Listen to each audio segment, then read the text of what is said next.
సరే, ఇప్పుడు మనము సామెతల గ్రంథము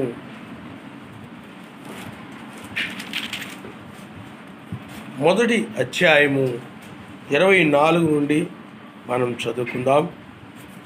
నేను పిలువగా మీరు వినకపోతిరి, నేను చేయి చాపగా ఎవరునూ లక్ష్య పెట్టకపోయిరి. నేను చెప్పిన బోధ ఏమియూ మీరు వినక త్రోసివేసితిరి. నేను గద్దింపగా లోబడకపోతిరి. కాబట్టి మీకు అపాయము కలుగునప్పుడు నేను నవ్వెదను, మీకు భయము వచ్చినప్పుడు నేను అపహాస్యము చేసేదను. భయము మీ మీదకి తుఫాను వలె వచ్చినప్పుడు, సుడిగాలి వచ్చినట్లు మీకు అపాయము కలుగునప్పుడు, మీకు కష్టమును దుఃఖమును ప్రాప్తించినప్పుడు నేను అపహాస్యము చేసేదను. అప్పుడు వారు నన్ను గూర్చి మొరపెట్టుదురు గాని నేను ప్రత్యుత్తరం ఇయ్యకుందును. నన్ను శ్రద్ధగా వెదకెదురు గాని వారికి నేను కనబడకుందును. జ్ఞానము వారికి అసహ్యమాయను, యావే యందు భయభక్తులు కలిగినుట వారికి ఇష్టము లేకపోయింది. నా ఆలోచన విననొల్లకపోయిరి, నా గద్దింపును వారు కేవలము తృణీకరించిరి. కాబట్టి వారు తమ ప్రవర్తనకు తగిన ఫలము అనుభవించెదరు. తమకు వెక్కసము వరకు తమ ఆలోచనలను అనుసరించెదరు. జ్ఞానము లేని వారు సర్వశక్తిమంతుణ్ణి విసర్జించి నాశనమగుదురు. బుద్ధిహీనులు క్షేమము కలిగినదని మైమరచి నిర్మూలమగుదురు. నా ఉపదేశమును అంగీకరించువాడు సురక్షితముగా నివసించును. వాడు కీడు వచ్చునన్న భయము లేక నెమ్మదిగా నుండును. ఆయన హల్లెలూయా, హల్లెలూయా. ఉదయం వేళ మనము నేర్చుకునే వర్తమానము, మీకు అపాయము కలుగునప్పుడు నేను నవ్వెదను అను అంశమును మనము నేర్చుకుందాం. చూడండి, సర్వశక్తిమంతుడు ఆయన నీవు రక్షించబడవలనని, అంటే నరకానికి వెళ్ళకూడదని సర్వశక్తిమంతుడు గద్దించేవాడుగా ఉన్నాడు. ఆయన నామముస్తాడు. హల్లెలూయా, హల్లెలూయా. అందువల్లనే సర్వశక్తిమంతుడు ఆయన గద్దించేవాడు. ఎందుకని? నీవు నరకానికి వెళ్ళకూడదని, పాతాళానికి వెళ్ళకూడదని ఆయన గద్దిస్తాడు. అయితే చూడండి, అప్పుడు ఆయన ఏమంటున్నాడు?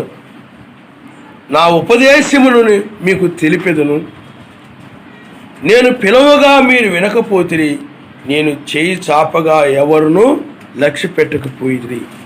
నేను చెప్పిన బోధ ఏమీ మీరు వినక త్రోసివేసితిరి. నేను గద్దింపగా లోబడకపోతిరి. కాబట్టి మీకు అపాయము కలుగునప్పుడు నేను నవ్వెదను, మీకు అపాయము కలిగినప్పుడు నేను నవ్వుతాను అంటున్నాడు సర్వశక్తిమంతుడు. ఆయన నామముస్తాడు. హల్లెలూయా, హల్లెలూయా. పిల్లారా, సర్వశక్తిమంతుడు ఆయన అపాయము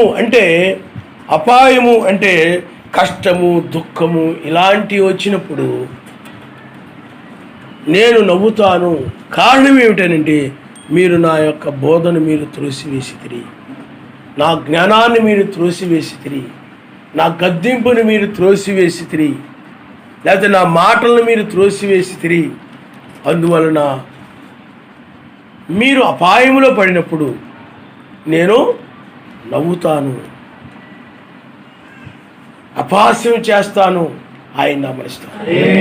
హల్లెలూయా, హల్లెలూయా. ఎందుకంటే మనుషులకి ఈనాడు మనం చూస్తే, ప్రపంచం యొక్క పరిస్థితి మనం చూస్తే, ప్రపంచానికి సర్వశక్తిమంతుని జ్ఞానము, ఆ జ్ఞానం కలిగిన మాటలు అంటే అసహ్యముగా ఉన్నాయి. సర్వశక్తిమంతుడు ఈ ప్రపంచాన్ని నాశనం చేయబోతున్నాడు, పాపులు నాశనం చేయబోతున్నాడు. ఈ పాపపు లోకము ఆయన తుడిచిపెట్టి, అనగా పాపపు రోమా సామ్రాజ్యముని ఇంకా ఆయన నాశనం చేసి ఆయన నూతనమైన రాజ్యాన్ని తీసుకొని రాబోతూ ఉన్నాడు. కాబట్టి ఇది ఆ యొక్క ఉగ్రత నుండి, ఆయన కోపము నుండి, ఆ యొక్క ఉగ్రత నుండి, ఆ నాశనం నుండి తప్పించుకునే సమయం ఇదే. కాబట్టి నీవు నీతిమంతుడుగా జీవించు, ఆయనతో నువ్వు సమాధానము కలిగి ఉండు, ఆయనతో నువ్వు స్నేహము కలిగి ఉండు, ఆయన యందు నువ్వు ఆనందించు. సమాధానం అంటే ఏమిటి చెప్పండి? స్నేహము. మీతో అన్యోన్య సహవాసము గలవారగుదుము అని ఉంటుంది బైబిల్. సమాధానం ఉన్నప్పుడే స్నేహం ఉంటుంది. ఆ సమాధానం లేనప్పుడు అక్కడ స్నేహం ఉండదు. ఆ సమాధానము పరిశుద్ధాత్మేందుల ఆనందమును కలిగిండుము అని గద్దించినప్పుడు ఈ జ్ఞానము కలిగిన మాటలు ఎవరైతే అసహించుకుంటారో, ఇవి ఏమిటి? పరలోక సంబంధమైనటువంటి విషయాలు ఇవి, నిన్ను రక్షించే విషయాలు ఇవి. ఈ లోకం ఏం కాబోతుందో ఆయన నీతో ప్రేమ కలిగి ఆయన మాట్లాడుతున్నాడు. ఆయన అంతం కాబోతున్నదని, ఈ లోకము అంతమైపోయి, అనగా ఈ చీకటి అంతమైపోయి, చీకటి రాజ్యాలు అంతమైపోయి మెస్స యొక్క రాజ్యము రాబోతూ ఉన్నదని, ఇవన్నీ కూడా నిన్ను ప్రేమించి ఆ రాబోయే ఉగ్రత నుండి తప్పించాలని ఆయన బోధించడం జరుగుతూ ఉన్నది, ఎక్కిరమ్మని చెప్పడం జరుగుతూ ఉంది. కానీ నాడు మనుషులకి ఎలా ఉంది చెప్పండి?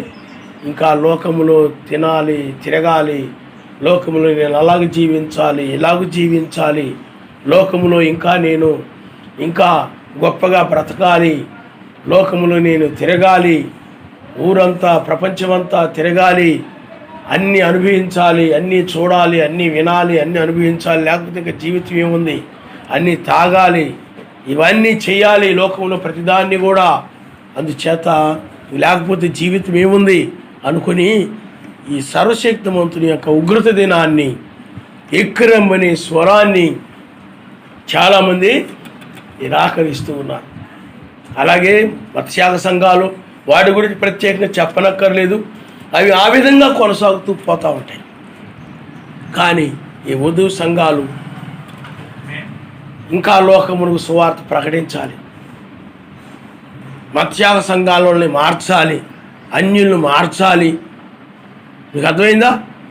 ఇంకా పెద్ద పెద్ద మీటింగులు పెట్టాలి, లక్షలాది మందిని, వేలాది మందిని కూర్చి ఇంకా సువార్త చేయాలి, ఇంకా అనేక ఆత్మలు రక్షించాలి అని, ఇంకా అనేక మందిరాలు కట్టాలి, అనేక మందిని ఇంకా వీధి వీధికి ఇంకా పత్రికలు పంచి, బ్రహ్మం గారు ప్రవక్త, లేకపోతే 7 ముద్రలు, లేకపోతే 7 సంఘకాలాలు, ఆ ప్రవక్త గురించి అందరికి తెలియజేయాలి అని, ఇంకా వాళ్ళు ఏదో ఆ 7వ దూత గురించి, ఇవన్నీ కూడా 7 సంఘకాలాల గురించి, అతీతమైన మేఘం గురించి 1963లోనే 2వ రాకడ జరిగిపోయింది, ఈ విషయం అనేక మందికి చెప్పాలని, ఆ విధంగా సువార్త చేయాలనేటువంటి మనసుతో అనేక మంది కొనసాగుతున్నారు ఈ వధువు సంఘాలు. ఈ సమయం ఇది, లోకాయన సువార్త ద్వారం ముగిబడింది, ఇక ఆయన అంతము చేయబోతూ ఉన్నాడు. కనుక నీవు వచ్చి నిత్య రాజ్యాన్ని పొందుకో, నీవు నిత్య మహిమని పొందుకో. అంటే మరణము లేని శరీరాన్ని నువ్వు పొందుకో. ఇది మరణము లేని శరీరాన్ని పొందుకునే సమయం ఇది. కాబట్టి మరణం లేని శరీరాన్ని పొందుకోమని గద్దిస్తూ ఉంటే చాలామంది తృణీకరిస్తూ ఉన్నారు. ఇంకా ప్రవక్త గురించి చెప్పాలి, ప్రవక్త గురించి ఇంకా తెలియచేయాలి అని. వారికి జ్ఞానము అసహ్యమైంది. ఇలాంటి మాటలు చెప్తూ ఉంటే సర్వశక్తిమంతుడు నాశనం చేయబోతున్నాడు, ఇది రక్షించబడే సమయము, ఇది కడవెర కృప, కడవెర రక్షణ అని చెప్తూ ఉంటే చాలామంది అసహించుకున్నారు ఈ జ్ఞానాన్ని. అందుకు యావే యందు భయభక్తులు కలిగి ఉండుట వారికి ఇష్టము లేదు. సర్వశక్తిమంతుని యెడల భయము కలిగి జీవించడము, నిజముగా వాక్యానికి భయపడినట్లయితే, ఈ కాలానికి భయపడినట్లయితే లోకమునకు సువార్త ప్రకటించడము మానివేసి వేకు నక్షత్ర వర్తమానాన్ని పట్టుకుని రక్షించబడతారు. ఇప్పుడు ఎన్నికల్లో మొట్టమొదట మాకు ఓటేయండి, మాకు ఓటేయండి, మాకు ఓటేయండి అని వీధి వీధి తిరిగి, ఇంటింటి తిరిగి మాకు ఓటేయండి, మా గుర్తిదే, మా గుర్తిదే అని చెప్పి ఎలక్షన్స్ వచ్చినప్పుడు నాయకులు వెళ్ళి తమ గురించి వాళ్ళు, తమ గుర్తు గురించి వాళ్ళు ప్రచారం చేసుకుంటారు. ఆ ప్రచారం చేసుకున్న తర్వాత ఎన్నికలు జరుగుతాయి. ఆ ఎన్నికలు, ఎలక్షన్స్ జరుగుతాయి. జరిగిన తర్వాత ఎవరు గెలిచారో ఎవడు ఓడిపోయారో ఫలితాలు చెప్తారు. ఆ ఫలితాలు చెప్పేటప్పుడు చాలామంది ఆ టీవీ దగ్గర కూర్చుండిపోతారు, సెల్ ఫోన్ దగ్గర కూర్చుండిపోతుంటారు. లేకపోతే ఆ ఎన్నికల ఫలితాలు చెప్పే చోట బయట మైకు పెడతారు. అక్కడ ఏం చెప్తారా అని చెప్పి ఆ ఫలితాలు వినడానికి అక్కడ చేరి ఉంటారు. ఎందుకంటే అది ఫలితాలు చెప్పే సమయం. సేమ్ మనము కూడా ఇప్పుడు ఏదో ఆయన గురించి ప్రకటించేటువంటి, ప్రచారం చేసేటువంటి సమయంలో మనము లేము. కానీ ఫలితాలు వాని వాని క్రియల చొప్పున ప్రతిఫలం ఇచ్చే సమయంలో మనము ఆయన హల్లెలూయా. ఆ ఎన్నికల ఫలితాల్లో, ఆ ఫలితాల సమయంలో వెళ్ళి ఎవడు కూడా నాకు ఓటేయండి అని ప్రచారం చేయడు. తన గురించి తాను ప్రచారం చేసుకోడు. సర్వశక్తిమంతుడు కూడా అంతే. వాని వాని క్రియల చొప్పున ప్రతిఫలం ఇచ్చే ఈ సమయంలో ఆయన వెళ్ళి తన గురించి ప్రకటింపజేసుకోడు. ఆయన ఆ సమయం అయిపోయింది. కోతకాలంలో విత్తనాలు వేస్తారా? లేకపోతే కళ్ళంలో ఆ యొక్క గోధుమలు పొట్టు అవి చేటతో చెరిగే సమయంలో విత్తనాలు వేయడం అనేది ఉండదు. ఆ సమయం అయిపోయింది. కాబట్టి ఇప్పుడు ఏంటంటే ఫలితాలు సమయం ఇది. ఎవరు పైకెత్తబడతారో, ఎవరు విడవబడతారో ఈ ఫలితాల సమయంలో నీవు ఆయన ఇచ్చేటువంటి ప్రతిఫలాన్ని, నీకు విజయాన్ని ఇస్తాడో, ఆ విజయం ఏ విజయాన్ని అయితే ఇస్తాడో ఆ విజయం అదే బైబిల్ చెప్తూ ఉంది, విజయం ముందు మరణం విరిగి వేయబడుట. దానిని, ఆ విజయాన్ని నువ్వు పొందుకోవడం కోసము, ఆ ఫలితాన్ని, ఆ ప్రతిఫలాన్ని పొందుకోవడం కోసము, ఈ ప్రతిఫలము పొందుకోవడానికి న్యాయపీఠం ఎదుట నిలబడి ఉండేటువంటి సమయం ఇది. ఆయన హల్లెలూయా, హల్లెలూయా. అందువల్లే అంతా కూడా మౌనం అయిపోద్దన్నమాట. అంతా ఆ ఫలితాల సమయంలో అంతా ఇక సువార్త ప్రకటించడం అనేటువంటిది మౌనమైపోయి అందరూ కూడా నేను దోషిగా ఉంటానా, లేకపోతే నేను విడిచిపెట్టబడతానా, ఎత్తబడతానా, లేకపోతే నేను విడిచిపెట్టబడతానా, ఎత్తబడతానా, లేకపోతే కొనిపోబడతానా అనే దాని గురించి ఆ యొక్క ఎత్తబడాలని, ఆ విజయం పొందాలని దానికోసము ఇది కనిపెట్టుకొని లేకపోతే ప్రార్థించే సమయం ఇది. ఆయన హల్లెలూయా, హల్లెలూయా. కాబట్టి ఈ జ్ఞానము కలిగిన మాటలు, ఈ యొక్క వాక్యానికి నిజముగా భయపడిన వారైతే లోకమునకు సువార్త ప్రకటించకూడదని, ఇంకా సమయం అయిపోయిందని, ఇంకెవరైనా ఏర్పాట్లు ఆ దయా సంకల్పంలో ఉంటే ఆయన నడిపించుకుంటాడని, ఇంకా ఆ వర్తమానము అంటే చీకటి గల చోట వెలుగుచు దీపమైన ఆ వాక్యము, ఇంకా సువార్త అది ముగించబడిందని గ్రహించి వేకు నక్షత్రం యొక్క వర్తమానం దగ్గరికి వస్తారు. వాక్యానికి భయపడే వ్యక్తి, తీర్పుకు భయపడే వ్యక్తి, ఉగ్రతుండి తప్పించుకోవాలని. అందుకనే చూడండి, తీర్పు ప్రకటించబడుతుంది. ఎలక్షన్స్ అయిపోయిన తర్వాత, ఎన్నికలు అయిపోయిన తర్వాత ఎవరు గెలిచారో ఎవరు ఓడిపోయారో ఆ తీర్పు, ఆ ప్రజలు ఆ ఓట్లేసి ఆ యొక్క ఎవరికి విజయాన్ని ఇచ్చారో ఎవరికి అపజయాన్ని ఇచ్చారో ఆ తీర్పు ఆ యొక్క ఫలితాల్లో తెలిసిపోతూ ఉంటుంది. ఇక్కడ కూడా ఆయన ఎవరికి విజయాన్ని ఇచ్చాడో, ఎవరికి ఆయన విజయాన్ని ఇవ్వలేదో, ఎవరిని ఆయన గెలిపిస్తాడో, ఎవరిని ఆయన విడిచిపెట్టేస్తాడో ఆ ఫలితము ఇప్పుడు వెల్లడయ్యేటువంటి కాలములో, సమయములో మనమున్నాం. హల్లెలూయా, హల్లెలూయా. అందువల్లే మనకు ఒక వాక్యమును ఆయన బయలుపరిచాడు. కాబట్టి ఆ బయలుపరచబడిన వాక్యం మీద మనం నిలబడి వెళ్తున్నాం. అంతేగాని మిగతా వాళ్ళలాగా మనము ఏదో బయట మీటింగులు పెట్టి ఇంకా ఆయన నీ కలవరి శిలువలో నీ కోసమే ఆయన మరణించాడు, ప్రాణం పెట్టాడు, ఇంకా సువార్త ప్రకటించాలి, బ్రహ్మాం గారి గురించి చెప్పాలి, ప్రవక్త గురించి చెప్పాలి, ప్రవక్తని ఈ యొక్క జనులకి పరిచయం చేయాలి. 7వ దూత ఒక ఆయన ఉన్నాడు, ఆయన ద్వారా మర్మాలు బయలుపరచబడ్డాయి చెప్పాలి అనే సమయం ఇది కాదు. ఆయన నామనిస్తాడు. హల్లెలూయా. కాబట్టి 50 భయభక్తులు కలిగి ఉండుట వారికి ఇష్టము లేకపోయేను. ఉగ్రత రాబోతుంది, తప్పించుకునే సమయం ఇది. అందుకనే ఉగ్రతకు ముందుగా బైబిల్లో ఆయన ఏం చేశాడు చెప్పండి?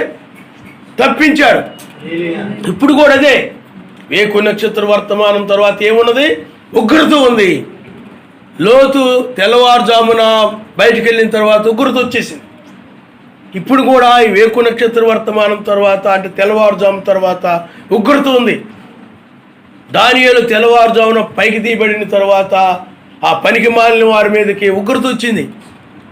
అలాగ మనం బైబిల్లో మనము రాహాబు అనే స్త్రీ చూస్తుంటాం. రాహాబు అనే స్త్రీ బయటకు వచ్చిన తర్వాత ఉగ్రత వచ్చేసింది. కాబట్టి ఇంక ఈ భూమి మీదకి నోహు కాలములో వాళ్ళు ఓడలోనికి వెళ్ళిన తర్వాత ఉగ్రత వచ్చేసింది. ఇప్పుడు కూడా మన ఉగ్రత నుండి తప్పించుకునే సమయం ఆయన నామముస్తాం. హల్లెలూయా. ఉగ్రత నుండి ఆయన తప్పించడం కోసము ఆయన వచ్చిన సమయంలో మనమున్నాము. ఆ రోజుల్లో ఏంటంటే ఆ దూతలు లోతుని బయటికి తీసుకుని వెళ్ళారు. వేగులు వారు రాహాబు అనే స్త్రీని బయటికి తీసుకుని వెళ్ళారు. ఇప్పుడైతే ఆయనే మనల్ని బయటికి తీసుకుని వెళ్ళి న్యాయాధిపతిగా ఆయన ఉన్నాడు. ఆయనే దావీదు నక్షత్రము. కాబట్టి అందుకని ఆయన అంటున్నాడు, నా ఆలోచన వినలేకపోయిరి, నా గద్దింపును వారు కేవలము తృణీకరించారు. చూడండి, గద్దింపుని తృణీకరించారు. ఉగ్రత రాబోతుంది. ఈ ప్రపంచంలో ఉన్న రోమా సామ్రాజ్యం ఆయన నాశనం చేయబోతున్నాడు. కాబట్టి ఇది తప్పించుకునే సమయం ఇది. లోకమునకు ఇంకా ఏదో సువార్త ప్రకటించి రోమన్ క్యాథలిక్ సంఘానికో, బాప్టిస్ట్ సంఘానికో, లోదన్ సంఘానికో, ఇష్కోలు గుంపుకో, ఆ గుంపుకో, ఈ గుంపుకో ఇది సువార్త ప్రకటించే సమయం ఇది కాదు. కానీ ఇది ఉగ్రత నుండి తప్పించుకునేటువంటి సమయం ఇది అని గద్దించినప్పుడు మనుషులు ఆ గద్దింపుకి లోబడలేదు.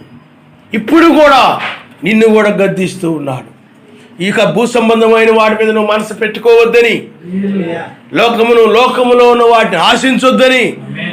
భూ సంబంధమైన ఇక నాశనం చేయబడతాయి కాబట్టి పైన వాటి మీదనే కానీ రాబోయే ఆ మధ్యాకాశంలోకి వచ్చే దాన్ని ఆ మహిమ కలిగినటువంటి ఆ మహిమ స్వరూపి మీద మాత్రమే మనసు పెట్టుకోవాలి తప్ప ఇంక ఈ లోక సంబంధమైనటువంటి వాటి మీద నువ్వు మనసు పెట్టుకోవద్దని.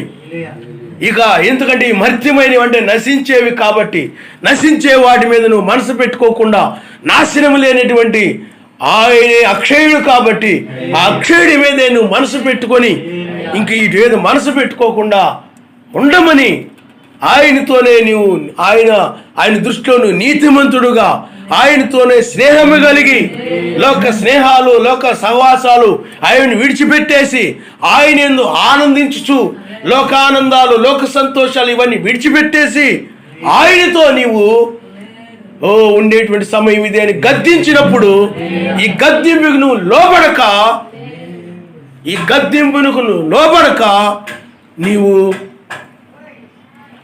నేను ఏదో వాక్యం విన్నాను పరలోకం వెళ్ళిపోతాను అని అనుకొని నీవు ఆ గద్దింపుకు లోబడక అంటే నీవు భూ సంబంధమైన వాటి మీద మనసు విడిచిపెట్టి పైన వాటి మీద మనసు పెట్టుకోకుండా భూ సంబంధమైన వాటి మీద మనసు పెట్టుకొని ఆయన దృష్టిలో నీతిమంతుడుగా లేకుండా సర్వశక్తిమంతునితో సమాధానం కలిగి లేకుండా లోక సంబంధమైన వాటి ఆనందిస్తూ ఉన్నట్లయితే నువ్వు విడిచిపెట్టబడిపోతావు.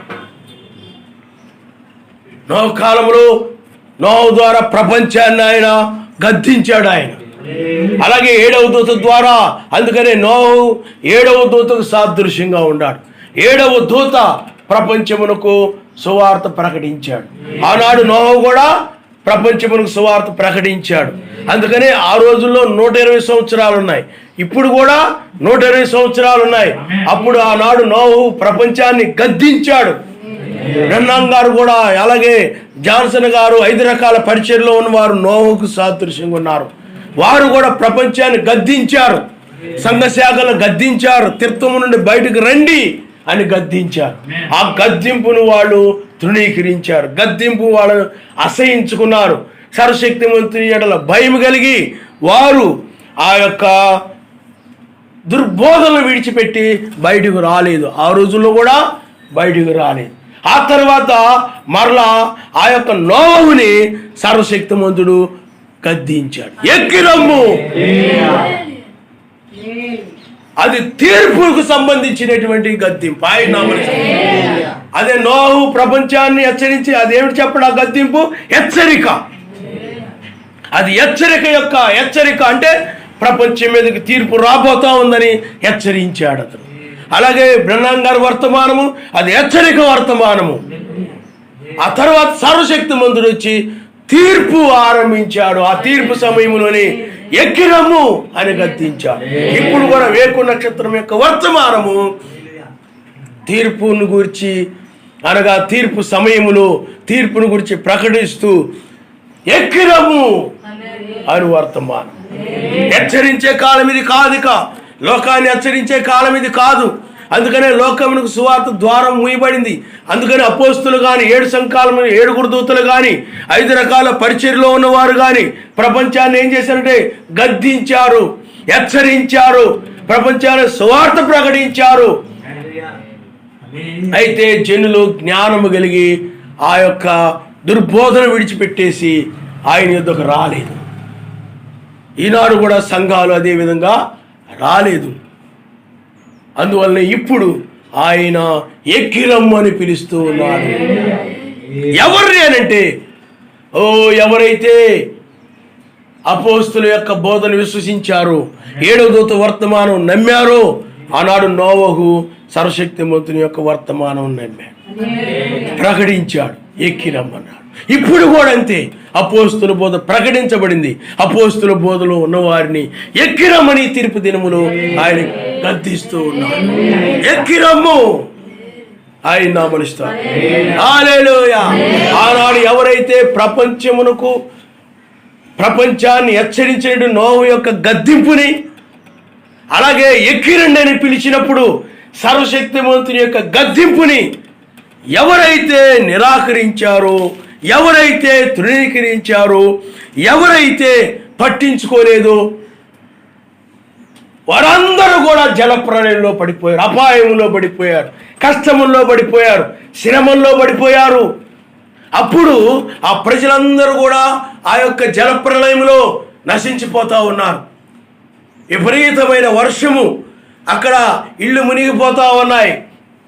ఆ తర్వాత పక్షులు, అలాగే జంతువులు, ఆ చెట్లు అన్నీ కూడా మునిగిపోవడం వల్ల అన్నీ కూడా అంతరించిపోతా ఉన్నాయి. కానీ ఓడలో ఉన్నవి మాత్రమే క్షేమముగా ఉన్నాయి. ఆయన నామమునిస్తాడు. హల్లెలూయా, హల్లెలూయా. ఓ వారు పిల్లారా ఆ యొక్క జలప్రళయంలో నశించిపోతున్నారు. ఆ యొక్క నీరు అలా పెరిగిపోతూ ఉంది.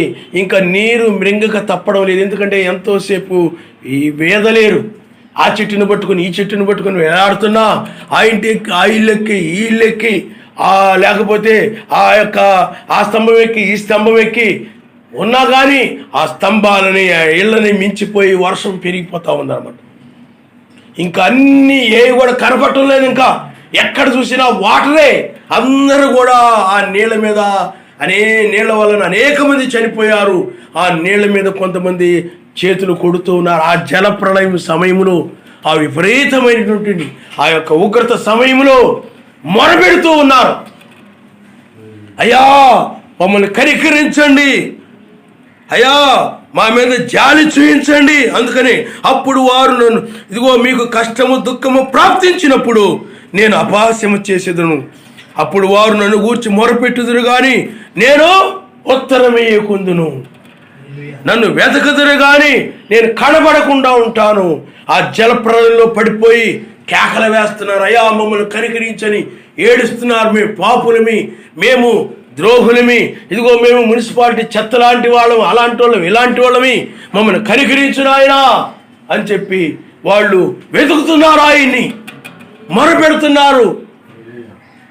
ఎంత వెతికినను ఆయన ప్రత్యక్షము కాలేదు. ఎంతగా మొరపెట్టినప్పటికీ కూడా ఆయన రక్షించడం ప్రత్యక్షము కాలేదు. ఇంకా ఆయన అయ్యో అని ఇంక వాళ్ళ మీద జాలి పడడం లేదు కానీ, కనికరపడడం లేదు కానీ, ఎందుకంటే ఆయన గద్దింపును పట్టించుకోలేదు. ఆయన చేయి చాపగా ఆయన దగ్గరకు రాలేదు. ఆయన పిలువగా, నా ప్రియమైన కుమారుడా, నా కుమార్తె, మీరు నశించిపోవద్దు, ఓడలోనికి రండి అని పిలిచినప్పుడు, సర్వశక్తిమంతుడు పిలిచినప్పుడు 8 మంది మాత్రమే వచ్చారు, మిగతా వాళ్ళు రాలేదు. అప్పుడు సర్వశక్తిమంతుడు ఆ జల ప్రళయంలో ఆ నశించిపోతున్న రాని వాళ్ళు, ఆయన జ్ఞానాన్ని తిరస్కరించిన వారు, ఆ గద్దెంపుని తిరస్కరించిన వారు, ఆయన వాక్యమును, ఆయన బోధను తిరస్కరించిన వారు, ఆయన చేయి చాపగా ఆయన చేతిని ఇదిలించినటువంటి వారు అందరూ కూడా మొరపెట్టి ఏడుస్తూ ఉన్నారు. ఆ ఉగ్రతలో పడిపోయి, అయ్యా మమ్మల్ని కనికరించండి, మా మీద జారి చేయించండి, మా మీద నాయనా నీ దయ చూయించండి అని ఆ జల ప్రళయంలో మునిగిపోతూ, ఎందుకంటే వాళ్ళు ఆనాడు ఆ ధనాన్ని చూసుకొని, లేకపోతే వాళ్ళ ఆస్తులు చూసుకొని, వాళ్ళ యొక్క ఉద్యోగాలు చూసుకొని, వాళ్ళ యొక్క పెద్ద పెద్ద సైంటిస్టులు, మేధావులు వాళ్ళందరిని ఆధారం చేసుకొని, ఇదేమి నాశనం అవ్వదులే, ఇదేమి అంతమవ్వదులే, ఎప్పటి నుండి ఇలాగే చెప్తున్నారులే అని ఆ రోజుల్లో వాళ్ళు పట్టించుకోలేదు. ఒక సామాన్యమైన వర్తమానం అది. ఆ వర్తమానాన్ని వాళ్ళు లెక్క చేయలేదు. అప్పుడు ఇప్పుడేం అవ్వదులే, ఇప్పుడేం జరగదులే, ఆయన అలాగే చెప్తుంటాడులే అని ఎవరు పట్టించుకోలేదు. అలాంటి వాళ్ళందరూ కూడా ఆ ప్రమాదంలో పడిపోయారు. ఆయన ఇక కనికర పడలేదు. ఆయన ఏం చేయలేదు చెప్పండి, ఇక కనికర పడలేదు. తమ ఆలోచనకు, లేకపోతే తమకు వెక్కసము వరకు తమ ఆలోచన వాళ్ళు అనుసరించారు కాబట్టి వారు తమ ప్రవర్తనకు తగిన ఫలమును, వారు ప్రవర్తించిన చెడ్డ ప్రవర్తనను బట్టి ఆ ప్రవర్తనకు తగినటువంటి ప్రతిఫలాన్ని ఆ జల ప్రళయం ద్వారా ఆయన వారికి ఇచ్చేశాడు. కాబట్టి ఆ సమయంలో ఆయన వారి మీద కనికరపడలేదు, కానీ వారిని అపహాస్యము చేశాడు, నవ్వాడు సర్వశక్తిమంతుడు. అదిగో మేము ఆ బోధలో ఉన్నాం, ఈ బోధలో ఉన్నాం, మేము ఖచ్చితంగా ఉన్నాం, యథార్థంగా ఉన్నాం అని ఆ దుర్బోధల గురించి, ఆ దుర్బోధల ద్వారా రక్షించబడతామని చెప్పుకున్నారు వీళ్ళు, త్రిత్వం ద్వారా రక్షించబడతామని చెప్పుకున్నారు వీళ్ళు. కానీ ఇప్పుడు వీళ్ళని ఎవరు రక్షిస్తారు? ఇప్పుడు నీ బోధలు మిమ్మల్ని రక్షిస్తాయి అన్నారు కదా అని అపహాస్యం చేస్తున్నాడు ఆయన నవ్వుతున్నాడు. సర్వశక్తిమంతుడు జాలి పట్టంలా, కనికరపడడంలా. అది ఎందుకనంటే అది సర్వశక్తిమంతుడు కనికరపడే సమయము కాదు, అది తీర్పు సమయము.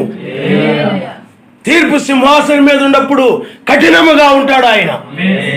కృపా కాలములో ఆయన కృప చూయించాడు, కానీ ఆ కృపని తిరస్కరించారు. కృప అనేటువంటి ఆ గీతను వాళ్ళు త్రోసివేశారు. కృప అనేటువంటి ఆ యొక్క ధన్యతను వాళ్ళు త్రోసివేశారు. అందువలన వాళ్ళు తీర్పులో పడిపోయారు. రక్షించేవారే లేరు, అందరూ చనిపోయారు.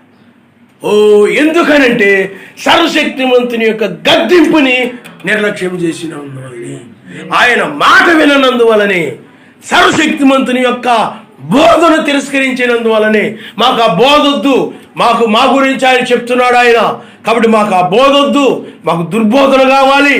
వాళ్ళైతే మమ్మల్ని దువ్వుతారు, మా గురించి చక్కగా పొగుడుతారు, అలాంటి బోధలైతే మాకు కావాలి, కానీ మాకు అనుకూలమైన బోధలైతే మాకు కావాలి, కానీ ఇలాంటి బోధ అయితే మాకు వద్దు, ఇది అంతం కాబోతుంది, ఇలాంటి బోధలు మాకు వద్దు.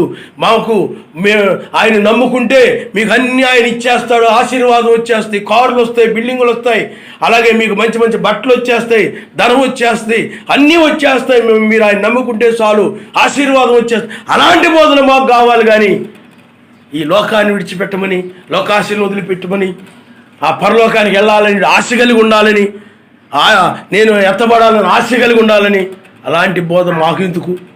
ఆ విధంగా ఆ రోజుల్లో వాళ్ళు తృణీకరించారు. ఆ యొక్క లోతు దినాల్లో మనం చూసినట్లయితే, లోతు దినాల్లో కూడా దూతలు గద్దించారు, సర్వశక్తిమంతుని ఉగ్రత రాబోతూ ఉన్నదని. అలాగే లోతు కూడా తన అల్లుళ్ళ దగ్గరికి వెళ్ళి చెప్పాడు, ప్రియమైన నా అల్లుళ్ళారా, సర్వశక్తిమంతుడు ఈ యొక్క ప్రపంచాన్ని, అనగా సొదొమ గొమొర్రా పట్టణాలని నాశనం చేయబోతున్నాడు. పాపపు ప్రపంచం అది, పాపపు పట్టణాలవి, పాపపు లోకం అది. దీన్నంతటి కూడా నాశనం చేయబోతున్నాడు, తుడిచిపెట్టబోతున్నాడు. ఎందుకంటే ఈ పట్టణాల్లో పాపం పెరిగిపోయింది. ఎక్కడ చూసిన వ్యభిచారులే, ఎక్కడ చూసినా త్రాగుబోతులే, ఎక్కడ చూసినా తిరుగుబోతులే, ఎక్కడ చూసినా కానీ తల్లిదండ్రులకు విధేయత లేకుండా విచ్చలవిడిగా తిరిగేటువంటి కుర్రవాళ్లే, లేకపోతే ఎక్కడ చూసినా సెల్ ఫోన్లకి టీవీలకి బందీలైపోయి ఆ చెడ్డవాడిని చూస్తూ ఆనందిస్తూ వింటూ ఆనందిస్తూ గడుపుతూ, అలాగే స్త్రీలు కూడా వాళ్ళకి నచ్చిన విధంగా లోక సౌందర్యం కోసం కుర్చబట్టలు వేసుకొని, శరీరానికి అంటుకుపోయిన బట్టలు వేసుకొని ఆ యొక్క అపవిత్రంగా కనబడుతూ, అపవిత్రంగా నడుస్తూ, అపవిత్రంగా చూస్తూ, అపవిత్రంగా మాట్లాడుతూ ఆ పట్టణం అంతా కూడా చెడిపోయింది. ఎక్కడ చూసినా పేకాట రాయండి. ప్రపంచం ఏమైపోయింది చెప్పండి? పాడైపోయింది, చెడిపోయింది. మనుషులు తమ ఆలోచనలో చెడిపోయారు. ఎక్కడ చూసినా కానీ అంతా కూడా ప్రతి ఒక్కరు కూడా అబద్ధాలతోనూ, మోసాలతోనూ, అన్యాయములతోనూ, దొంగతనములతోనూ, వ్యభిచారాలతో ఎక్కడ చూసిన ప్రతి వ్యక్తి కూడా పాపంలో కనబడతా ఉన్నాడు. ఎక్కడ కూడా నీతిమంతుడు కనబడటం లేదు. చెడిపోయింది మొత్తం అంతా కూడా. అందువల్ల సర్వశక్తిమంతుడు నాశనం చేయబోతున్నాడు. నా అనులారా బయటికి రండి అంటే వాళ్ళు ఏం చేశారు చెప్పండి? నవ్వారు, ఎగతాళిగా తీసుకున్నారు, ఎగతాళిగా చెప్తున్నాడు అనుకున్నారు. వాళ్ళు పట్టించుకోలేదు. వాళ్ళు ఈ పట్టణములు ఉండవు, మీరు బయటికి రండి అంటే వారు నమ్మలా. అయితే లోతు ఆ దూతలు చెప్పిన మాటలను బట్టి అల్లుళ్ళు లోతు ఏమి చెప్పాడు దాన్ని తిరస్కరించారు, తృణీకరించారు. వాళ్ళకి ఆ జ్ఞానం అవసరం లేదు. సర్వశక్తిమంతునిలో భయభక్తులు కలిగి ఉండడం వాళ్ళకి ఇష్టం లేదు. భయపడి ఆ చెడుతనాన్ని విసర్జించి వాక్య ప్రకారంగా నడవడం వాళ్ళకి ఇష్టం లేదు. చెడుతనముగా నడవాలని, చెడ్డ మార్గంలోని జీవించడం వాళ్ళకి ఇష్టం. పాపము చేయడమే వాళ్ళకి ఇష్టం. అబద్ధాలు ఆడడమే వాళ్ళకి ఇష్టం. ఇలాగూ చెడుతనము చేయడమే వాళ్ళకి ఇష్టం. కాబట్టి వాళ్ళకి ఇష్టం వచ్చినట్లు జీవిస్తూ ఉన్నారు. అందుకని ఆ పరిసయ్యుడు కూడా తన ఇష్టం వచ్చినట్లు నడిచాడు. తన ఆలోచన ప్రకారంగా తన భార్యను బట్టు, లేకపోతే తన పిల్లలను బట్టు, లేకపోతే తన బంధువులను బట్టు, లేకపోతే తన యొక్క భర్తను బట్టు అలాగా ఈనాడు ఎలా నడుస్తున్నాడు అన్నాడు. పరిసయ్యుడు కూడా అదేవిధంగా మనుషుల ఇష్ట ప్రకారం, తన ఇష్ట ప్రకారం నడిచాడే కానీ సర్వశక్తిమంతుని ఇష్ట ప్రకారం నడవలా. సర్వశక్తిమంతుని యొక్క ఆలోచన ప్రకారం నడవకుండా తమ ఆలోచనలు వెక్కసమగ వరకు తమ ఆలోచన ప్రకారం నడిచారు అందరూ. అది ఆయన ఆలోచన కాదు. వారు మాట్లాడేది ఆయన ఆలోచన కాదు. వారు మాట్లాడే మాటలు సర్వశక్తిమంతుని తలంపుల్లో నుండి సర్వశక్తిమంతుని ఇచ్చినవి కాదు. వారు హృదయంలో నుండి వచ్చినటువంటి మాటలవి. కాబట్టి ప్రియులారా, ఆ దినముల్లో ఆ యొక్క లోతు ఒక్కడే, లోతు భార్య కూడా నమ్మలేదు. లోతు భార్య కూడా నమ్మలా. ఇది అంతం కాబోతుందంటే నమ్మలా. ఇది గద్దించారు దూతలు. తెల్లవారుజామున లేవండి, ఈ ఊరితో శిక్షలో నశించిపోకుండా మీరు వెలుగురండి. ఈ ఊరి యొక్క దోషములను బట్టి, ఈ ప్రపంచం, ఆ యొక్క సొదొమ గొమొర్రా యొక్క పట్టణముల యొక్క పాపమును బట్టి, ఆ ప్రజల యొక్క పాపమును బట్టి సర్వశక్తిమంతుడు శిక్షించబోతూ ఉన్నాడు ఈ పట్టణాన్ని. ఈ పట్టణములను సొదొమ గొమొర్రా పక్కన పట్టణంలో ఆయన కాల్చివేయబోతూ ఉన్నాడు. ఆయన కోపముతో ఉన్నాడు వీరి యొక్క పాప క్రియలను బట్టి, వీరిని ఆ పాప జీవితాలను బట్టి ఆయన రౌద్రుడుగా ఉన్నాడు. కాబట్టి మీరు బయటకు రండి, మీరు వెలుగులోకి వచ్చేయండి అని గద్దించినప్పుడు లోతు ఆ కుటుంబం బయటకు వచ్చింది. ఆయన నామనిస్తాడు. హల్లెలూయా. ఓ ఆ తీర్పు సమయంలో ఎక్కిరమ్మనే గద్దింపునకు సాదృశ్యంగా ఉంది.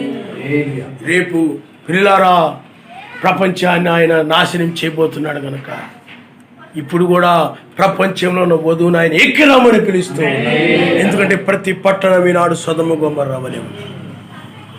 ప్రతి పట్టణము సొదొమ గొమొర్రా వలె మాడిపోయింది. ఎక్కడ చూసిన జనులు తినడం, త్రాగడం, అమ్మడం, కొనుక్కోవడం, కట్టుకోవడం, లోక సంబంధమైన వాటిని ఆనందించడం, లోక జోకులు వేసుకొని ఆనందించడం, వాళ్ళని చూసి ఆనందించడం, వీళ్ళని చూసి నవ్వుకోవడం, వాళ్ళని చూసి నవ్వుకోవడం, ఈ విధంగా లోక ఆనందంలో ఆ సొదొమ గొమొర్రా అంతా కూడా ఉండిపోయింది. ఆ లోక మ్యూజిక్లు వింటూ, లోక పాటలు వింటూ, లోక జోకులు వింటూ, జోకులకు సంబంధించిన ఆ కార్యక్రమాలన్నీ చూస్తూ ఈ ఆనందములో ప్రపంచమంతా ఇప్పుడే పట్టణాలన్నీ ఎలాగున్నాయో ఆనాడు సొదొమ గొమొర్రా పట్టణాలు కూడా అదే పరిస్థితిలో ఉన్నాయి. సర్వశక్తిమంతుని యందు ఆనందించకుండా ఈ విధంగా చెడిపోయి ఉన్నాయి.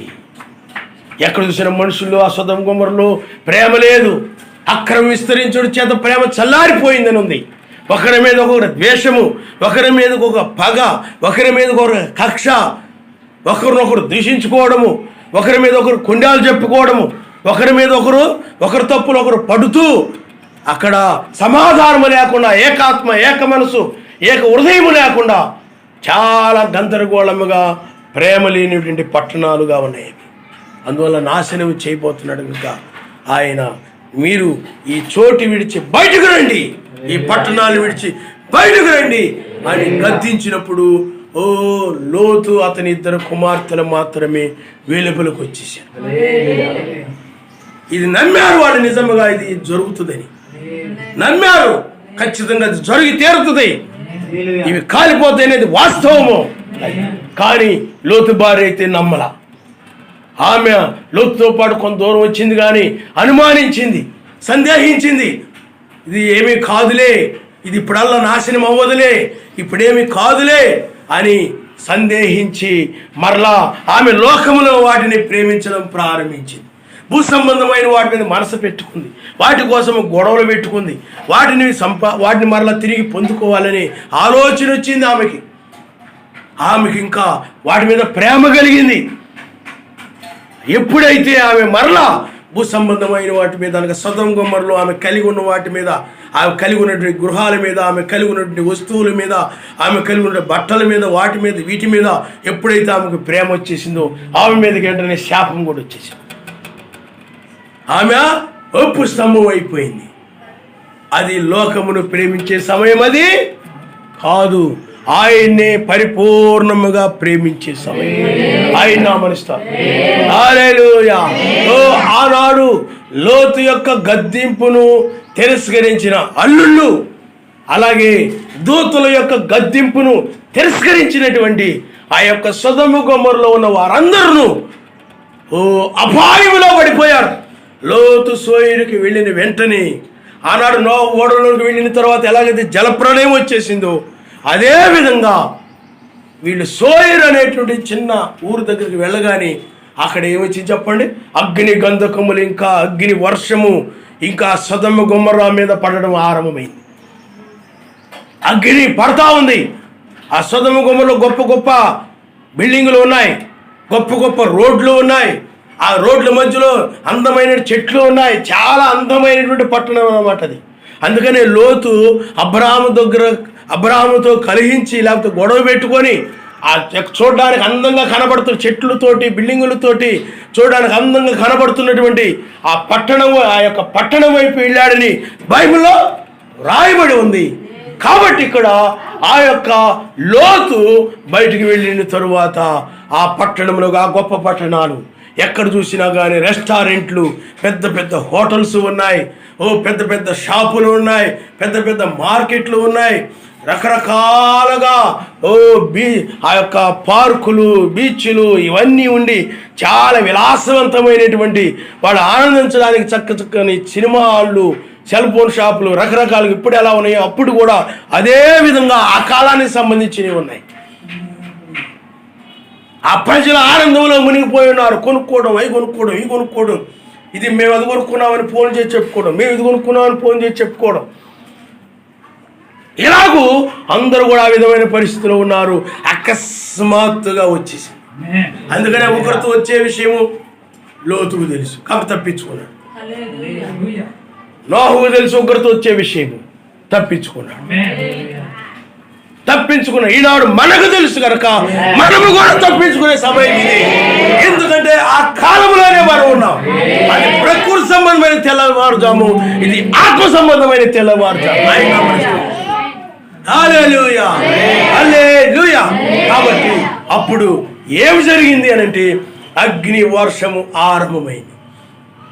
పెద్ద పెద్ద భవనాల మీద, ఆ రోడ్ల మీద, ఆ చెట్ల మీద, అక్కడ ఉన్నటువంటి ఆ మనుషుల మీద అవి పడడం ఆరంభమైనప్పుడు అవి అంటుకొని బిల్డింగులు కాలిపోతూ ఉన్నాయి, చెట్లు కాలిపోతూ ఉన్నాయి, ఆ పట్టణంలో ఉన్న మనుషులు కాలిపోతూ ఉన్నారు, అరుస్తూ ఉన్నారు, కేకలు వేస్తూ ఉన్నారు, మమ్మల్ని కరుణించమని కేకలు పెడుతూ ఉన్నారు. మేము కష్టంలో ఉన్నాం, మేము కాలిపోతున్నాం, మా ఇళ్ళు మా ఆస్తులు కాలిపోతున్నాయి, మేము ఎన్నో లక్షలు పెట్టి కోట్లు పెట్టి మేము వీటిని నిర్మించుకున్నాం, మా ఫ్యాక్టరీలు కాలిపోతున్నాయి, మా ఆస్తులన్నీ ధ్వంసం అయిపోతున్నాయి, మనుషులు కాలిపోతున్నారు. ఎక్కడ చూసినా కాలిపోయి బొగ్గు అయి పడిపోతున్నారు. మొత్తం ఆ శవాలు కాలిపోయిన బొగ్గు శవాలు. ఎక్కడ చూసిన ఇళ్ళు లోపల మొత్తం కూడా కాలిపోయినాయి. చాలా భయంకరమైన పరిస్థితి. ఆ సమయంలో ఒళ్ళు కాలిపోతూ అరుస్తున్నారు కొంతమంది, ఆస్తులు కాలిపోతుంటే అరుస్తున్నారు కొంతమంది, చెట్లు కాలిపోతూ ఉంటే అరుస్తూ ఉన్నారు కొంతమంది. రకరకాల ఎక్కడ చూసినా కానీ రోదనతోనే, ఎక్కడ చూసినా కన్నీటితో అరవడమే, అరుపులే, కేకలే. చాలా భయంకరంగా ఉంది ఆ సొదొమ గొమొర్రా అంతా. ఓ అని ఏడుపుతోనులే, ప్రతి ఇంటా ఏడిపే, ప్రతి వ్యక్తి ఏడుస్తూ ఉన్నాడు. ఒకరినొకరు కాపాడుకోలేని పరిస్థితి, గవర్నమెంట్ కూడా కాపాడలేని పరిస్థితి. ఎందుకంటే అక్కడ ఉన్నటువంటి మేయర్లు కానీ, లాయర్లు కానీ, సైంటిస్టులు కానీ, ఉన్నత అధికారులు కానీ, లేకపోతే ఉన్నతమైనటువంటి నాయకులు కానీ అందరి మీద కూడా ఉగ్రత వచ్చేసింది. ఇది ఎవరు కాపాడలేటువంటి పరిస్థితి. సర్వశక్తిమంతుని పిల్లలు అంత భయంకరమైన ఉగ్రతని సొదొమ గొమొర్రా మీదకి ఆయన రప్పించినప్పుడు ఎవరు కూడా కాపాడేవాడు లేనే లేడు. అప్పటి వరకు మమ్మల్ని కాపాడడానికి డబ్బు ఉంది, ఆ అధికారులు ఉన్నారు, ఆ నాయకులు ఉన్నారు, నాకు ఆయన తెలుసు, ఈయన తెలుసు, ఆ ఎమ్మెల్యే తెలుసు, ఆ కలెక్టర్ తెలుసు, లేకపోతే ఆ ముఖ్యమంత్రి తెలుసు, నాకు వీళ్ళు తెలుసు, వాళ్ళు తెలుసు అన్నోళ్ళు అందరూ కూడా ఆ సమయంలో ఎవరు కాపాడలేని పరిస్థితి. వాళ్ళు కూడా ఉగ్రతలో ఉన్నారు. వాళ్ళు పెద్ద పెద్ద బిల్డింగుల్లో ఉన్నప్పటికీ, పెద్ద సెక్యూరిటీ కలిగి ఉన్నప్పటికీ కూడా వాడి మీదగా ఉగ్రత వచ్చేసింది. చాలా ఘోరమైన పరిస్థితి. ఎక్కడ చూసినా మంటలు తప్ప ఏమీ కనబడని పరిస్థితి. అరుస్తూ ఉన్నారు కానీ, కనికరించమని ఏడుస్తూ ఉన్నారు కానీ ఆయన ఏమాత్రము కూడా కనికరపడలేదు. వారు అపాయములో ఉండగా, వారు కాలిపోతూ ఉండగా, నోహు కాలంలో వాళ్ళు నీటిలో మునిగిపోయి ప్రాణాలు పోతూ ఉన్నప్పుడు ఆయన నవ్వాడు, అపహాస్యం చేశాడు. అపాయము కలుగుగా నేను నవ్వేదను, ఆయన నామమున. హల్లెలూయా, హల్లెలూయా. మీకు భయం వచ్చినప్పుడు నేను అపహాస్యం చేస్తాను. భయపడిపోతా ఉన్నారు, అపహాస్యం చేస్తున్నాడని. మా డబ్బు మమ్మల్ని రక్షిస్తున్నారు కదా, ఇప్పుడు రక్షించుకోండి. మాకు వాళ్ళు ఉన్నారు, వీళ్ళు ఉన్నారు, మాకేం పర్వాలేదన్నారు కదా, ఇప్పుడు రక్షించుకోండి. మాకు మా ఆయన ఉన్నాడు, మాకేం పర్వాలేదు. నాకు మా ఆవిడ ఉంది, మాకేం పర్వాలేదు. నాకు నా కొడుకులు, నా కోడళ్ళు, లేకపోతే నా మనవలు, నా మనవరాళ్ళు, లేకపోతే నా తోడళ్ళు, నా బంధువులు, ఆళ్ళు, మాకు చాలా బంధువర్గం ఉందన్నారు కదా, ఇప్పుడు రక్షించుకోండి. మాకు ఆ మతం ఉంది, ఈ మతం ఉంది, మా మతం మమ్మల్ని రక్షిస్తుంది, మా సిద్ధాంతాలు మమ్మల్ని రక్షిస్తాయి అని అనుకున్నారు కదా, ఇప్పుడు రక్షించుకోండి, ఇప్పుడు తప్పించుకోండి, చూద్దాం అని ఆయన నవ్వుతూ ఉన్నాడు, అపహాస్యం చేస్తూ ఉన్నాడు. ఎందుకనంటే ఆయన గద్దించాడు, మీరు పాపాన్ని విడిచిపెట్టమని, చెడుతనాన్ని విసర్జించమని, మీ అబద్ధాలు మానేయమని, మీ మోసపు ఆలోచనలు, లేకపోతే యొక్క ద్వేషంతో కూడిన ఆలోచనలు, మీ గర్వాన్ని, వీటిని విడిచిపెట్టమని, ఆ యొక్క నిద్రగల మనసుని విడిచిపెట్టమని ఆ దినాల్లో ఆయన గద్దించాడు. కానీ వారు ఆ బుద్ధి లేని కన్యకల వలె నిద్రపోతూ, ఆ యొక్క లోకంలో పాపము చేస్తూ, పాపము మానని వారుగా, వాడి అబద్ధాలు మానని వారుగా, ఆ సెల్ ఫోన్లు, ఆ యొక్క చెడ్డ కార్యక్రమాలు చూడకుండా విడిచిపెట్టలేని వారుగా, వీడియో గేముల్లో వాళ్ళు కులుకుతూ ఆనందిస్తూ వాటిని విడిచిపెట్టలేని వారుగా ఉన్నారు. కాబట్టి ఇంకా ఆయన వీళ్ళు మారు మనసు పొందిన విధానాన్ని బట్టి ఆయన నాశనం చేయవలసి వచ్చింది. ఆ గద్దింపును వారు తిరస్కరించారు. ఆ గద్దింపుకు లోబడినట్లయితే ఆ చెడుతనాన్ని అంతా కూడా విడిచిపెట్టేవారే. కానీ వారు విడిచిపెట్టకుండా అదే విధంగా ఉన్నారు. కాబట్టి వాళ్ళ లోకాశలు కానీ, ధనాపేక్షలు కానీ ఏం విడిచిపెట్టకుండా అదే విధంగా ఉన్నారు, అదే విధంగా కొనసాగుతున్నారు. మార్పు ఏమీ రాలేదు. కాబట్టి గద్దించినప్పుడు ఆ గద్దింపును పట్టించుకోలేదు. కాబట్టి ఆ గద్దింపును పట్టించుకొని ఆ చెడుతనాన్ని విసర్జించి వాళ్ళు ఆ యొక్క సోయరికి వచ్చినట్లయితే అలాంటి పరిస్థితి వచ్చేది కాదు. ఆయన ముందుగానే చెప్పాడు. అందుకని సర్వశక్తిమంతుని మీద నేరము మోపడానికి ఎవరు సరిపోరు. కారణం ఎందుకనంటే ఆయన ముందుగానే చెప్పాడు, ఇది కాల్చివేయబడుతుంది, మీరు బయటకు రండి అని గద్దించాడు ఆయన. అది నువ్వు మాట వినలేదు. లోక సంబంధమైన స్నేహాలు వదిలిపెట్టి, లోకానందాలు వదిలిపెట్టి, దుర్నీతిని వదిలిపెట్టి నీతిమంతుడుగా సర్వశక్తిమంతుతో సహవాసము కలిగి ఆయన ఆనందించమన ఇదాను కూడా ఆయన హెచ్చరిస్తూ ఆసారి ఆయన గద్దిస్తూ ఉన్నాడు. ఎందుకంటే ఇది హెచ్చరిక సమయం కాదు కాబట్టి. లోకానికి హెచ్చరిక, వధువుకి ఎక్కిరమ్మనేటువంటి తీర్పు దినములో ఒక స్వరం ఆయన మనిషి. హల్లెలూయా, హల్లెలూయా. కాబట్టి పిల్లలు మీరు ఆలోచన చేయండి. ఆ దినాన వారి యొక్క మొర వినలేదు, అంతా కూడా కాలిపోయింది. ఎక్కడ చూసినా కానీ బొగ్గు మొక్కలే, మనుషుల శవాలు బొగ్గైపోయారు, పశువులు బొగ్గైపోయాయి, మేకలు బొగ్గైపోయాయి, ఆ చెట్లు బొగ్గైపోయాయి, అన్నీ కూడా కాలిపోయి బూడిదైపోయాయి చాలా చోట్ల. అదంతా కూడా ఏమి కనబడనటువంటి పరిస్థితి వచ్చేసింది. సర్వశక్తిమంతుని ఉగ్రతను తట్టుకున్న జాలిని వాడు ఎవ్వడూ లేడు. ఏ మనుషుడు ఏది కూడా ఉగ్రతను తట్టుకొని నిలబడలేదు, మొత్తం బూడిదైపోవాల్సింది. మానవుడు కనుగొన్నటువంటి ఏ ఆయుధమైనా కానీ అది బూడిది కావాల్సింది. ఆయన ఉగ్రత ఎదుట ఏది కూడా నిలబడనేరదు.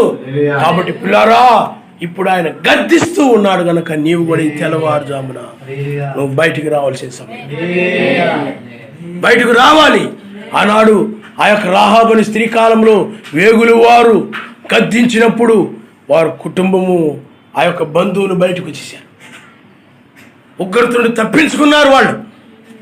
ఈ దినాన కూడా నీవు ఈ ప్రపంచం మీదకి ఉగ్రత రాబోతుందని, సొదొమ గొమొర్రా మీదకి వచ్చినట్లుగా జలప్రలయం వచ్చినట్లు కాదు. నోహు కాలంలో జలప్రలయం వచ్చింది, దానికంటే అగ్ని అనేది ఇంకా ప్రమాదకరమైంది, ఇంకా అపాయకరమైంది. దానికంటే అపాయకరమైనది సొదొమ గొమొర్రాలో వచ్చింది.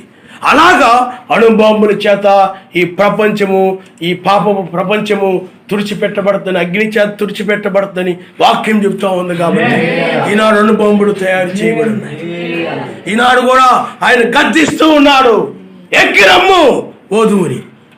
ఎందుకంటే 7 దూతల ద్వారా ఆయన ప్రపంచాన్ని హెచ్చరించాడు. లౌదీయ సంఘ కాలంలో 7వ దూత ద్వారా 5 రకాల పరిచయలో ఉన్న ఆ యొక్క జాన్సన్ గారు మొదలైన వారి ద్వారా ఆయన హెచ్చరించాడు.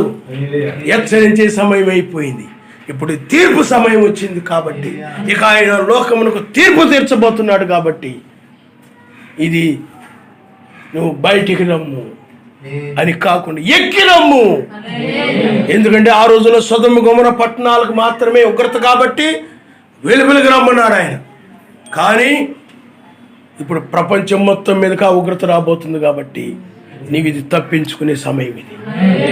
అందుకని ఆ లోతు కాలంలో రక్షించిన సర్వశక్తిమంతుడే, నోహు కాలంలో రక్షించిన సర్వశక్తిమంతుడే, రాహాబని స్త్రీ కాలంలో ఆ యొక్క ఎరికో నాశనము అయ్యేటువంటి ఆ సమయంలో ఆ యొక్క రాహాబని స్త్రీని రక్షించిన సర్వశక్తిమంతుడే ఇప్పుడు కూడా మన మధ్య ఉండి, మనతో ఉండి, మన రక్షకుడుగా ఇప్పుడు ఉన్నాడు. ఆయన హల్లెలూయా.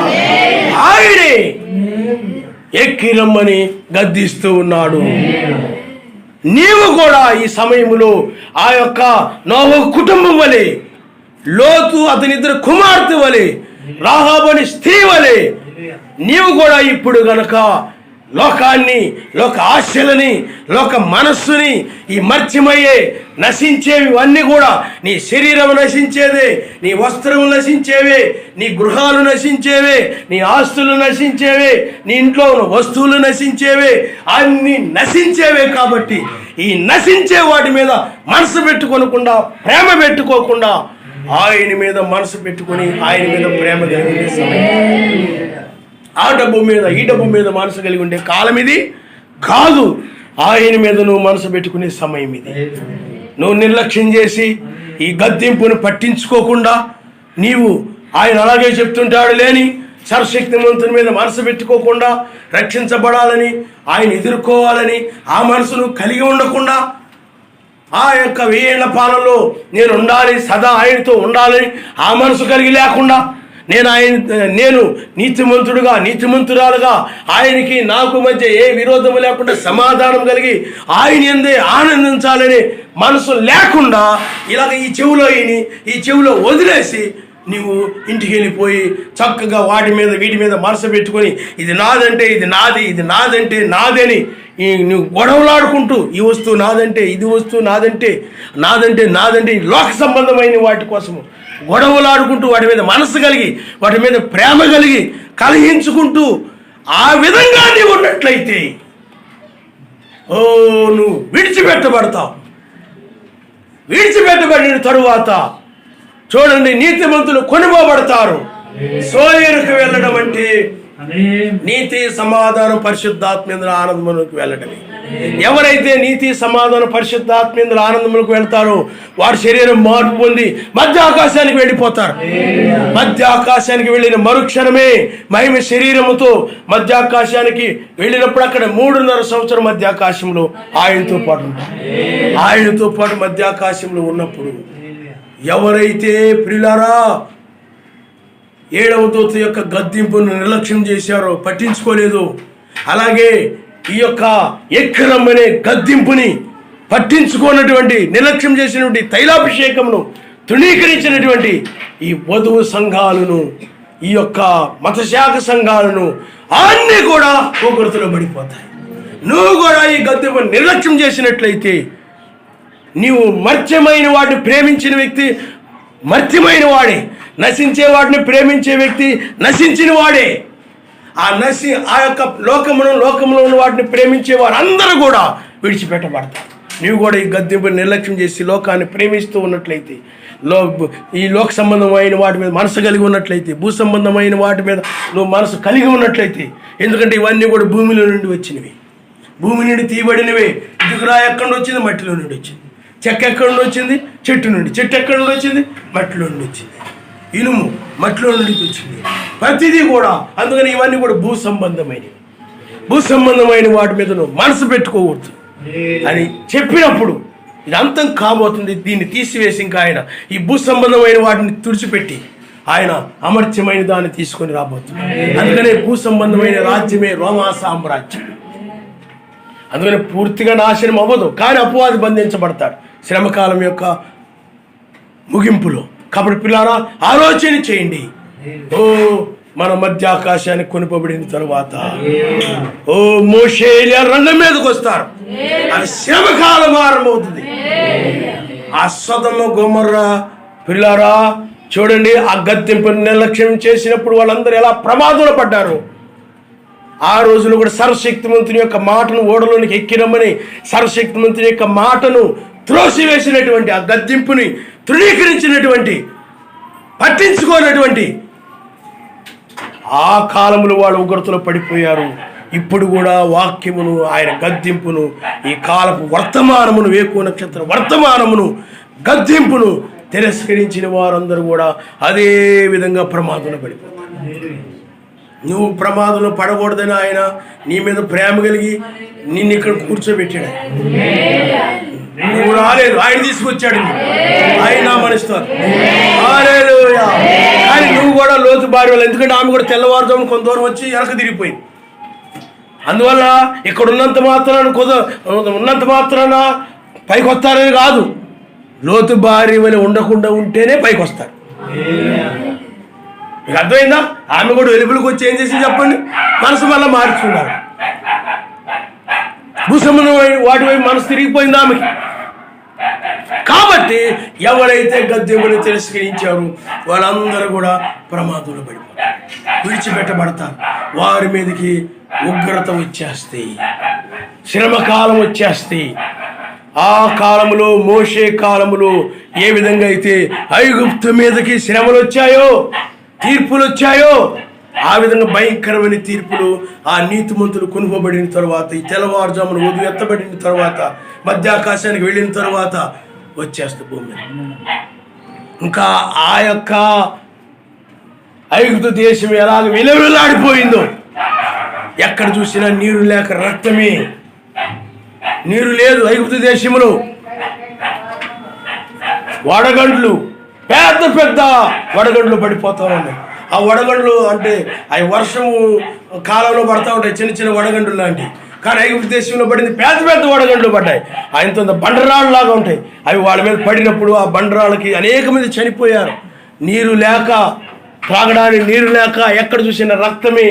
ఇంట్లో నీళ్లు రక్తముగా మారిపోయి ఉన్నాయి. నదిలో నైలు నది నీరు రక్తముగా మారిపోయింది.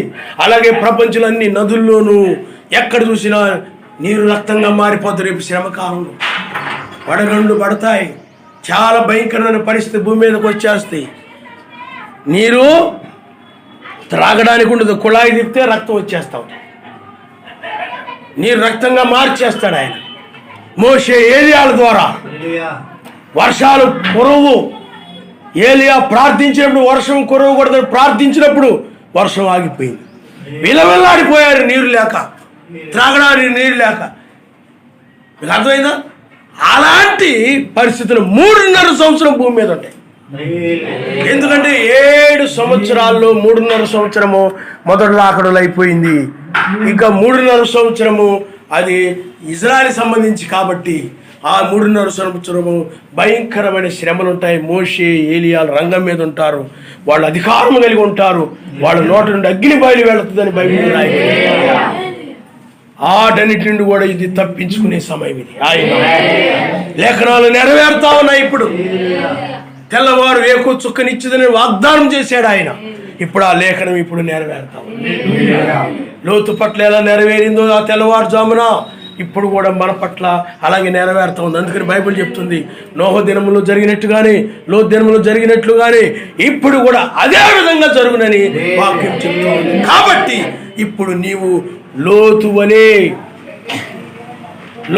నువ్వేం చేయాలి చెప్పండి? ఆయన మీదే అనగా సోయరి మీద మనసు కలిగి తప్పించుకోవాలని మనసు కలిగి, ఉగ్రతను తప్పించుకోవాలని ఆలోచన కలిగి వచ్చాడు. నీవు కూడా ఇప్పుడు ప్రపంచం మీదకి రాబోయే ఉగ్రత నుండి తప్పించుకోవాలనే ఆలోచన ఉన్నాను. ఆయన మనిస్తాను. నేను కనుక వీటి ఆ లోత ఆ దినాన్ని అనుకున్నాడు, ఆ సమయంలో అనుకున్నాడు, ఇదిగో నేను ఈ గృహాల్లో ఉన్నట్లయితే, ఈ పట్టణంలో ఉన్నట్లయితే నేను ప్రమాదంలో పడిపోతాను అని ఆ పట్టణం వదిలి వెలుపలికి వెళ్ళిపోయాడు. మనం ఇప్పుడు పిల్లారా ఆత్మ సంబంధంగా వెలుపలికి వెళ్ళిపోతున్నాం. ఇప్పుడు నువ్వేమిటంటే ఈ గృహాల్లో ఉంటావు, వీటిలో ఉంటుంటావు, కానీ ఆ ఆశల్లో నీవు ఉండవు. నేను ఇప్పుడు ఆపేక్ష కలిగి ఉన్నట్లయితే ప్రమాదంలో పడిపోతాను. అదేంటంటే ఆ రోజుల్లో ఒకరోజు ప్రయాణం కాబట్టి వెళ్ళిపోయేవాడు. ఇప్పుడు ఏమిటి చెప్పండి? 30 సంవత్సరాల సమయం ఇచ్చాడు మనకి ఆయన నమ్మరిస్తాడు. అంటే జాబ్ అంటే 3 గంటలు, ఇప్పుడు 30 సంవత్సరాలు. అందుకనే 3.5 సంవత్సరము అది ఎవరికి? యూదులకి ఇచ్చాడు ఆయన. యూదులు అందుకనే మోషే వచ్చినప్పుడు శ్రమకాలంలో 1,44,000 మంది యూదులు మాత్రమే రక్షించబడతారు. అందుకనే దీన్ని మనుష్య కుమారుని దినమంటారు. అందుకనే మొదటి రాకడలో ఆయన 33.5 సంవత్సరం ఉన్నాడు. 33.5 సంవత్సరాలు. ఇప్పుడు కూడా ఖచ్చితంగా 33.5 సంవత్సరాలే. అందుకనే దీన్ని మనుష్య కుమారుని దినం అంటారు. అందుకని ఇప్పుడు మనకి ఈ గద్దింపుకి 30 సంవత్సరాలు వధు ఎత్తబడిపోద్ది, కొనుకోబడుతుంది. ఆ 3.5 సంవత్సరము శ్రమకాలం, భయంకరమైన శ్రమలు మోషే. అందుకనే 33.5 రక్షణ శ్రమలు. ఒకే దినములో 2 కార్యాలు. ఆయన హల్లెలూయా, హల్లెలూయా. ఒకే దినములో 2 కార్యాలు. ఇప్పుడు నీవు కూడా తప్పించుకునే సమయం ఇదే. కాబట్టి మోషే ఏలియాలకు రాబోతున్నారు. అందుకని వేకు చుక్క వర్తమానం తత శ్రమకాలమే ఉంది. ఇప్పుడు కనుక నువ్వు కనుక ఈ వర్తమానం కనుక పట్టుకోకపోయినట్లయితే, ఈ వర్తమానాన్ని విశ్వసించి కనుక నువ్వు రక్షించబడకపోయినట్లయితే, బయటికి రానట్లయితే, ఇక మోషే ఏలియాలు ఆ కాలంలో అనగా శ్రమకాలంలో నువ్వు విడిచిపెట్టబడ ఉంటావు. అందుకనే అప్పట్లోలాగా అప్పుడు ఏంటంటే శరీరాన్ని బట్టి రక్షించాడు. అప్పట్లో నోహు నీతిమంతుడు కాబట్టి అతనిలో వాళ్ళు ఆ శరీర సంబంధులు అతనికి సంబంధించిన వారు కాబట్టి శరీరాన్ని బట్టి రక్షించబడ్డారు ఆ రోజుల్లో.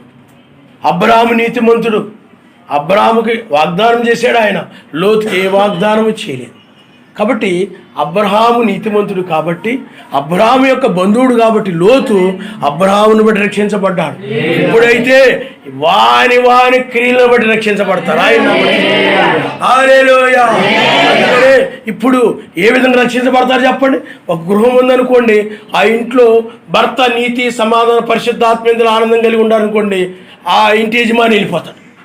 మిగతా వాళ్ళు అవి కలిగి లేకుండా, ఆ మాట వినకుండా, నా జీవితం నా ఇష్టం అని ఆ గద్దింపుని, ఈ వర్తమానం గద్దింపుని పట్టించుకోకుండా ఉండాలనుకోండి, విడిచిపెట్టబడతారు. అయ్యో భర్తను తీసుకెళ్ళిపోతే కుటుంబంతో విడిచిపెట్టబడుతుంది కదా, వాళ్ళు బాధపడిపోతారేమో.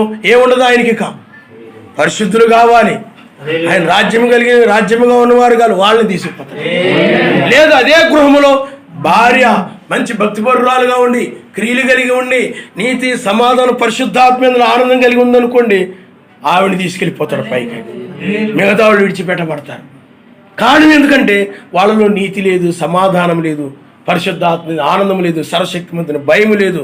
ఆ గద్దింపు నిర్లక్ష్యం చేశారు, ఆ గద్దింపు ప్రకారం నడవలేదు. అందువల్ల వాళ్ళు విడిచిపెట్టబడతారు. అందుకని బైబిల్ చెప్తుంది, ఒకరు కొనుపోబడతారు, ఒకరు విడిచిపెట్టబడతారు. తిరగలిద్దరు విసురుతూ ఉన్నట్లయితే, ఆ ఇద్దరు విసురుతున్నారు కదా అని ఒకరిని తీసుకెళ్ళిపోయాం అనుకోండి, ఇంకొక ఆవిడ విసరడానికి ఇబ్బంది పడిపోద్ది, ఇంకొక ఆవిడకి ఆ తిరగలు విసరడానికి కష్టమైపోద్ది, బాధపడిపోద్దేమో అని ఆవిడని కూడా ఉంచడం ఆయన. ఆవిడ బాధపడని, కష్టపడని, ఏమైనా అయిపోని, ఎందుకంటే అవి శ్రమంలో పడిపోని. కానీ ఈమె మాత్రమే నీతి సమాధానం పరిశుద్ధాత్మేంద్ర ఆనందం కలిగి ఉంది కాబట్టి ఆమెను తీసుకు. మంచం మీద ఇద్దరు ఉంటారు, వాడు భార్యాభర్త కావచ్చు, లేకపోతే తండ్రి పిల్లలు కావచ్చు, లేకపోతే పిల్లలు, లేకపోతే తల్లి, లేకపోతే బిడ్డ కావచ్చు, ఎవరైనా కావచ్చు. ఇద్దరు మంచం మీద ఉంటారు. ఒకరు కొనిపోబడతారు, ఒకరు విడిచిపెట్టబడతారు. అంటే ఎవరు పరిశుద్ధులు, అతి పరిశుద్ధులో వాళ్ళు వెళ్ళిపోతారు. అతి పరిశుద్ధులు అంటే ఎవరు?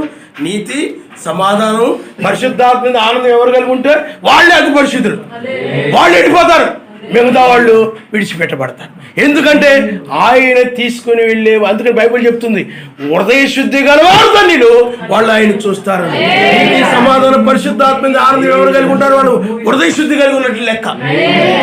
ఆ హృదయ శుద్ధి గలవారు వెళ్తారని అన్నారు, కానీ ఒకరు నమ్ముకుంటే సార్ కుటుంబంలో వాళ్ళు అందరూ వెళ్ళిపోతారని చెప్పలేదు బైబిల్లో. మీకు అర్థమైందా? పొలములో దున్నుతూ ఉంటారు, పొలంలో పంట వేస్తూ ఉంటారు. ఇద్దరు పొలములో ఉంటే ఒకరు కొనిపోబడతారు, ఒకరు విడవబడతారు.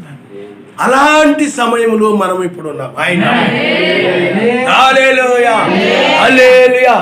మా భార్య మారలేదు కదా, మారాక చూద్దాంలే. మా భర్త మారలేదు కదా, మారాక చూద్దాంలే. అప్పుడు ఇద్దరం కలిసి చేద్దాంలే, ఇద్దరం కలిసి ప్రార్థనకి వెళ్ళిపోదాంలే, ఇద్దరం కలిసి నడుద్దాంలే, ఇద్దరికి వెళ్ళి మార్కెట్కి వెళ్దాంలే. నువ్వు ఇక్కడ లోకంలో మార్కెట్కి ఇద్దరు కలిసి వెళ్ళొచ్చు, ఇద్దరు కలిసి చర్చికి రావచ్చు, ఇద్దరు కలిసి లేకపోతే ప్రార్థించుకోవచ్చు, ఇద్దరికి చేయొచ్చు, ఇద్దరు కలిసి నడుస్తూ ఉండవచ్చు. కానీ ఇద్దరు హృదయ శుద్ధి కలిగి ఉంటే మంచిదే. కానీ ఒకరు హృదయ శుద్ధి కలిగి ఉండి ఒకరు నీతో అలాగే నడుస్తూ ఉండి ఆ హృదయ శుద్ధి లేకపోతే మాత్రము ప్రమాదంలో పడిపోతారు, అపాయములో పడిపోతారు. అందుకనే రేపు శ్రమ కాలంలో అపాయములు అనేక మంది అనేక సంఘాలు పడిపోతాయి, శ్రమకాలంలో పడిపోతాయి. అసలు ఎప్పుడు వచ్చాడో, ఎప్పుడు తీసుకుని వెళ్ళాడో ఈ సంఘ శాఖలకు కానీ వధువు సంఘాల్లో వాళ్ళకి కానీ తెలియదు. ఎందుకు తెలియదు అంటే వధువు సంఘాల్లో చాలామంది దుర్బోధుల్లో ఉన్నారు. ఈనాడు ఈ వర్తమానమును పట్టించుకోకుండా ఉన్నవాళ్ళు చాలామంది ఉన్నారు. అందువల్ల ఆయన వచ్చాడు, ఇప్పుడు ఆయన తీసుకుని వెళ్తున్నాడని నమ్మని వాళ్ళు చాలామంది ఉన్నారు. అందుకని ఎప్పుడు వచ్చాడు, ఎప్పుడు తీసుకుని వెళ్ళాడు ప్రపంచానికి తెలీదు, అది ఎరగదు. అందువల్లనే ప్రియులారా, విడిచిపెట్టబడిన వారి పరిస్థితి చాలా ఘోరంగా ఉంటుంది. ఎందుకంటే వాళ్ళు గద్దింపును తిరస్కరించారు. ఈనాడు కూడా వధువు సంఘాలు చాలామంది ఏం చేస్తున్నారు చెప్పండి? గద్దింపుని తిరస్కరిస్తున్నారు, త్రోసివేస్తున్నారు. వీళ్ళందరూ కూడా ప్రమాదంలో పడతారు. అప్పుడు వీళ్ళు ప్రమాదంలో పడిపోయి మత్స్యాగ సంఘాల వాళ్ళు, బాప్టిస్ట్ సంఘంలో ఉన్నవారు, లోతన సంఘంలో ఉన్నవారు, పెంతెకోస్తు సంఘంలో ఉన్నవారు, రకరకాల సంఘాల్లో ఉన్నవారు అందరూ కూడా ఈ ప్రమాదంలో పడిపోతారు. ఈ ప్రమాదంలో పడిపోయినప్పుడు వీళ్ళందరూ అరుస్తారు. మత్స్యాగ సంఘంలో వీళ్ళందరూ కూడా, అయ్యా మమ్మల్ని కనికరించు, ఎక్కడ త్రాగడానికి నీరు కనబట్టలేదు, అయ్యా మమ్మల్ని కనికరించు, ఎక్కడ ఆహారం లేదు, నీరు లేదు, ఏమీ లేదు, అయ్యా మమ్మల్ని కనికరించు. ఈ వడగండ్లు తట్టుకోలేకపోతున్నాం, ఈ భూకంపాలు తట్టుకోలేకపోతున్నాం. చాలా భయంకరమైన పరిస్థితి, ఎక్కడ చూసినా వ్యాధులే. ఇప్పుడు కంటే ఇంకా ఆ యొక్క శ్రమకాలం ఇంకా ఘోరముగా ఉంటుంది పరిస్థితి. అప్పుడు రక్షించేవారెవరు ఉండరు. నాకేం పర్లేదులే మా భర్త ఉండాలని నువ్వు అనుకోవచ్చు, నాకేం పర్వాలేదులే మా వాళ్ళు ఉండాలని అనుకోవచ్చు, నాకేం పర్వాలేదు ధనవంతులే పర్లేదని నువ్వు అనుకోవచ్చు. అందుకని లౌకిక సంఘము గుడ్డిది, నాకేమి కొదువు లేదు అనుకుంటుంది. లోకరీతిగా దానికి ఏమి కొదువు లేదు, అన్నీ ఉన్నాయి దానికి, కానీ ఆత్మీయంగా లేదు దానిలో. లోకరీతిగా నాకు అన్నీ ఉన్నాయి, సర్వశక్తి మీద నన్ను బాగా ఆశీర్వదించాడు, నాకు అన్నీ ఉన్నాయి, అందరు ఉన్నారు, నా వాళ్ళందరూ ఉన్నారు, నాకు అంతా బాగుంది అనుకుంటుంది లౌకిక సంఘం. కానీ ఆత్మీయంగా భక్తి లేదు, ప్రార్థన లేదు, ఆయన లేడు. ఈ విడిచిపెట్టబడిన వారంతా కూడా రేపు ఆ యొక్క శ్రమకాలంలో మొరబెడతారు, కేకలు వేస్తారు, ఆ శ్రమను తట్టుకోలేక. అందుకని భయంకరమైన మహాశ్రమలవి ఆ శ్రమలను తట్టుకోలేక కేకలు వేస్తారు. అప్పుడు విడిచిపెట్టబడినటువంటి ఆ కుటుంబంలో భర్త కేకలేస్తుంటాడు, భార్య కేకలేస్తూ ఉంటుంది, పిల్లలు కేకలేస్తూ ఉంటారు, ఒకరినొకరు రక్షించుకోలేరు. బంధువులు కేకలేస్తూ ఉంటారు, బామర్ది కేకలేస్తూ ఉంటాడు, నా తోడోళ్ళు కేకలేస్తూ ఉంటాడు. అన్ని తోడుకోవడంలో రకరకాలుగా, లేకపోతే బంధువులు, ఆ ఊళ్ళో వారు అందరూ కేకలేస్తూ ఉంటారు ఆ శ్రమకాలం. కానీ ఆయన ఏమాత్రము కూడా కనికరపడ్డాడు. అందుకని బైబిల్ వాక్యం చెప్తా ఉంది, వాళ్ళు అంటారంట, నీ నామమున మేము అద్భుతాలు చేయలేదా, నీ నామమున మేము మహత్కారాలు చేయలేదా, ప్రవక్త వర్తమానం ప్రకటించలేదా, తత్వాన్ని ప్రకటించాం కదా, నీ నామం మీదే అద్భుతాలు చేసాం, మహత్కారాలు చేసాం అని ఈ పాస్టర్లందరూ కూడా, ఈ సంఘాల్లో ఉన్న వాళ్ళందరూ కూడా ఆ శ్రమకాలంలో విడవబడి కేకలు వేస్తారు. వాళ్ళు చేసిన కార్యాలన్నీ కూడా ఆయన చెప్తుంటారు, మీకోసం అలా చేసామయ్యా, ఎలా చేసామయ్యా, ప్రతి వీధిలో మీటింగ్ పెట్టాం, మేము ఆనంద వార్తలో మీటింగ్ పెడితే ఎన్నో లక్షల మంది వచ్చేసారు, కొన్ని లక్షలు ఖర్చు పెట్టి ఆ మీటింగులు పెట్టాం, కొన్ని వేల రూపాయలు ఖర్చు పెట్టి ఆ యొక్క జనాన్ని తీసుకురావడం కోసము, భోజనాల కోసం, వాటి కోసం, వీటి కోసం బోర్డు ఖర్చు పెట్టేశాం. నీ నామమున మేము దాన ధర్మాలు చేసాం, నీ నామమున అనేక వేల మందికి భోజనాలు పెట్టాం, కోటాలు పెట్టాం, అవి పెట్టాం, ఈ పెట్టాం. ఈ సంఘాల వాళ్ళందరూ కూడా అనేక మంది ఆ శ్రమకాలంలో చెప్తారు. కానీ 7 ముద్రల గురించి ప్రసంగించాను, 7 సంఘాల గురించి ప్రసంగించాను, అతీతమైన మేఘం గురించి కొన్ని వారాలు బోధించాను నేను. ఈ విధంగా అనేక మంది అనేక రీతిలుగా చెప్తారు. కానీ ఆయన అంటున్నాడు, అక్రమము చేయవారులారా మీరెవరో నేను ఎరుగను. అలాంటి భయంకరమైన పరిస్థితి రేపు శ్రమకాలంలో రాబోతాం. నీవైతే మధ్య ఆకాశంలో పెండి విందులో ఉంటావు ఆయన. అందుకనే మనము వెళ్ళిపోయిన తర్వాత భూమి మీద జరిగేది అది. కాబట్టి శ్రమకాలానికి ముందు మనం ఉన్నాం. జల ప్రళయానికి ముందు నోహు కుటుంబం ఉంది, అగ్ని వర్షం కురవకు ముందు లోతు కుటుంబం బయటకు వచ్చేసింది. వాళ్ళు బయటకు వచ్చేసారు నోహు కాలంలో, అనగా ఓడలోకి వెళ్ళారు. ఇప్పుడు మనం పైకి కొనుకోబడే సమయం. పైకి కనుక కొనుకోబడకపోతే ఇక శ్రమలో ఉండడమే, ఓడలోకి వెళ్ళకపోతే ఉకృతిలో ఉండడమే, సొదొమ గొమొర్రా విడిచిపెట్టకపోతే అగ్ని గంతకాల్చి కాల్చివేయబడమే. అందుకనే ఇప్పుడు నువ్వు నశించడమో రక్షించబడడమో రెండు నీ ముందు ఉన్నాయి.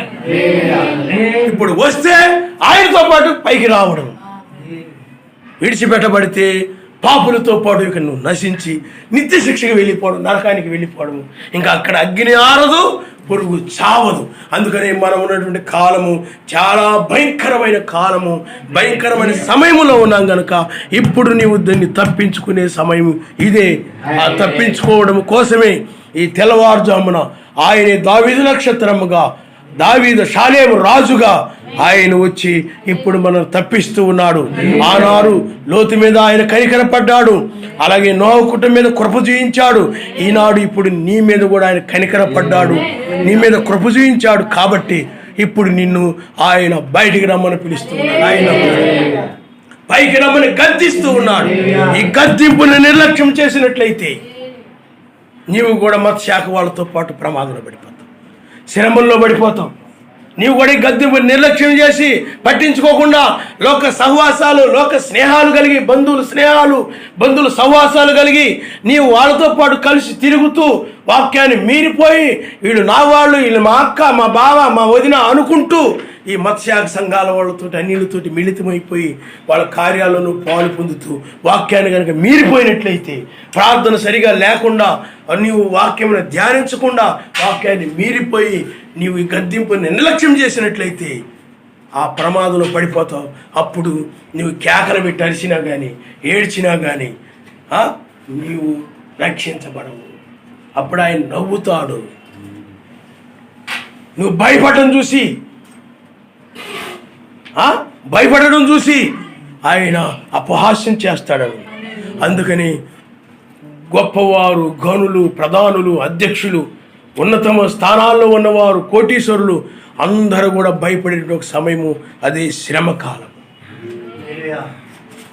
అప్పుడు వారు అనుకున్నారు, మా బోధన మమ్మల్ని రక్షిస్తాయి, మా సంఘాలు మమ్మల్ని రక్షిస్తాయి, మా కుటుంబం మమ్మల్ని రక్షిస్తుంది, లేకపోతే మా డబ్బు మమ్మల్ని రక్షిస్తుంది, మా ఆస్తులు మమ్మల్ని రక్షిస్తాయి, మేము కోటీశ్వరులు ఈ ప్రపంచంలో, నాకు పెద్ద అధికారం ఉంది, పెద్ద బలం ఉంది, ప్రపంచం అంతా నాకు తెలుసు, నాకు చాలామంది స్నేహితులు ఉన్నారు, చాలామంది లోకమంతా నాకు తెలుసు, వాళ్ళందరూ నాకుండగా నాకేం భయం లేదు అనుకున్న వాళ్ళందరూ కూడా రేపు ఉగ్రతలో భయపడిపోతారు.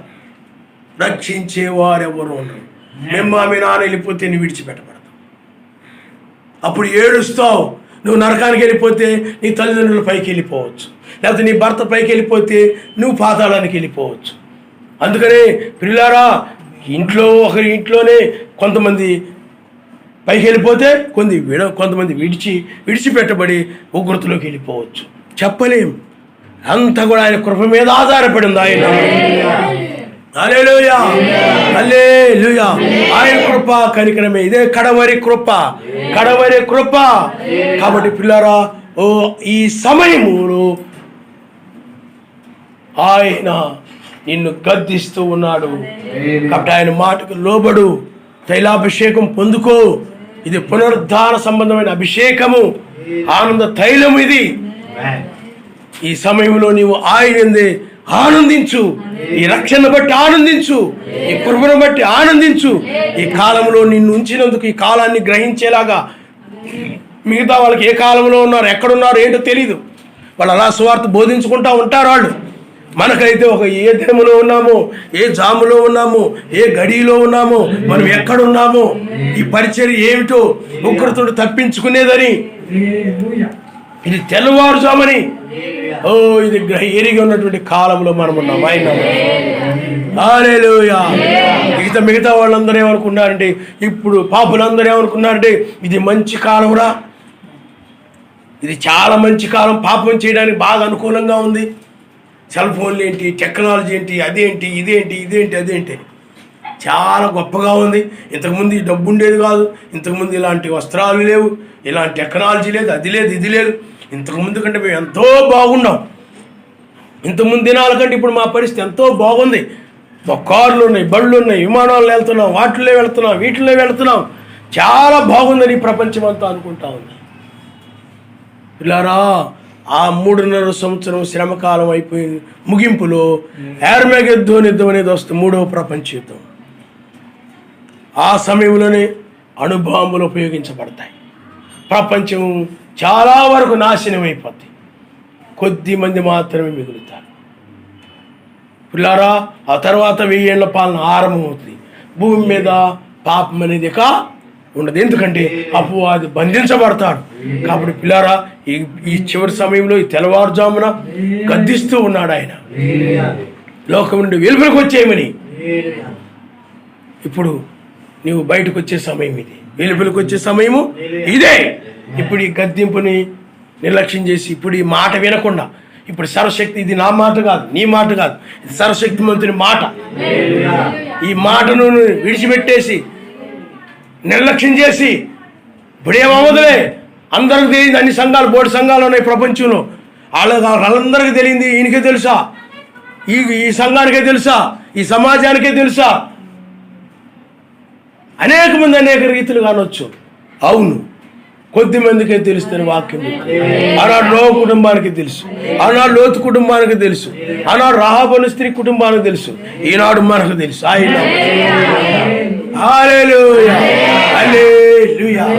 కాబట్టి ఈ వర్తమానం ప్రపంచంలో వధువు, నిజమైన వధువు ఎక్కడ ఉన్నా ఆమె పట్టుకుంటుంది ఆమె కొరకే. పిల్లారా, ఈ వర్తమానము నీ కొరకు, నీవే ఆయన వధువి కాబట్టి పిల్లారా, ఇది తప్పించుకునే సమయం ఇది. ఆయనకి లోబడు, లోతు వలె లోబడి నడువు, నోహు వలె లోబడి ఓడలోకి వెళ్ళు, లోతు వలె లోబడి వెలుపలికి రా. నీ లోబడడం అంటే వాక్యానికి లోబడి నడవడమే, ఆయన మాటకు లోబడి నడవడమే.